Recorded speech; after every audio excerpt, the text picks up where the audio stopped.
Bigfoot is not just a myth, and today you'll hear what the Leominster one has to say.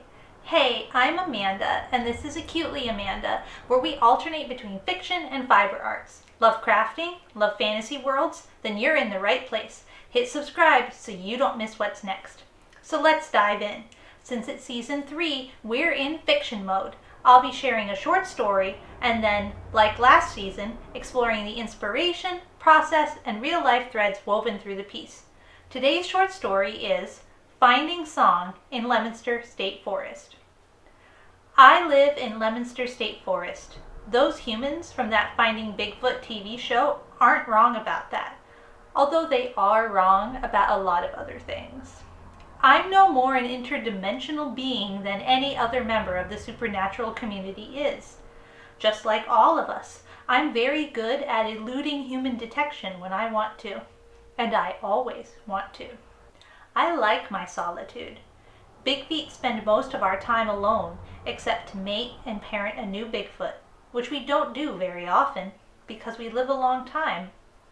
We're not immortal like the vampires, but we also live longer than humans or werewolves, and even longer than Nephilim. I can expect to live to see a full 1,000 years. Do you know how many human lives pass in that time? Sitting in the forest, gazing at human towns, it's like watching an anthill to me. And who would want to commune with ants? Not that I would squash them either, but if they were to run up my leg and nibble at my ankles, it used to be different. The humans used to come to the deepest parts of the forest where we live and just sit and think. Sometimes they would fast. I knew they were searching for messages from God, and I'm certainly not God, but I liked seeing them feel the spirituality of the deep forest, of reclusiveness, like I do. I remember one young boy about 400 years ago, the sweet high pitch of his voice as he sang. Even the mockingbird stopped to listen. Now when humans come, they drag in their civilization with them. Cameras and lights and all that yapping. I don't need yapping in my life. Nope. I like song. The bird song especially. Humans used to sing a lot more, carry instruments with them to strum or blow. Now they just play other people's music. They carry their speakers with them into the forest and blast it instead of whistling their own tune. It's no matter to me either way though. In fact, it's easier to avoid them with those speakers blasting. Lets me keep my solitude. The end. Now if you're watching or listening and thinking, I want to go hang out in the forest too, drop a tree emoji in the comments. All of season 3 takes place in my Tova Gallagher universe, a paranormal Boston and central Massachusetts, where angels, demons, werewolves, and Nephilim, half-demons, walk among us. This short story is all about a brand new character coming up in the second book, Bigfoot. Did you know Finding Bigfoot actually filmed an episode in Leominster State Forest?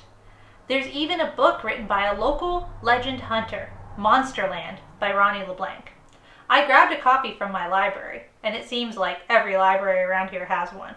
And I reviewed it on my blog. There's a link down below. I even visited the exact part of Leominster State Forest where sightings are most likely. Most people describe it as creepy, but for me, it felt more like solitude. Easy to wander down a trail and get lost in your thoughts, or maybe meet Bigfoot, if she'll have you. This story started as a writing exercise. Write a first-person monologue where the speaker tries to convince you of one thing but reveals another. So let me ask you, what do you think this Bigfoot was really saying beneath the surface? Drop your take in the comments. I'd love to hear your interpretation. I love how this writing prompt encourages the writer to remember complexity. People are complex and don't always say exactly what they mean, and that adds a lot of depth to a story. That's it for this episode of Acutely Amanda. If you enjoyed this chat with Bigfoot, hit the thumbs up and subscribe. It really helps more people find the channel. Next week, we're jumping back to crafting with a skill that hasn't been featured yet, sewing. I'd also love to hear your thoughts on this fiction season. Did you like all urban fantasy? What did you think of Tova's universe? Any themes you'd like to see next season? drop it in the comments or tag me on Instagram at Opinions of a Wolf. And if you'd like to dive deeper into Tova's world, visit opinionsofawolf.com/publications and click on Tova Gallagher. See you next time. Bye!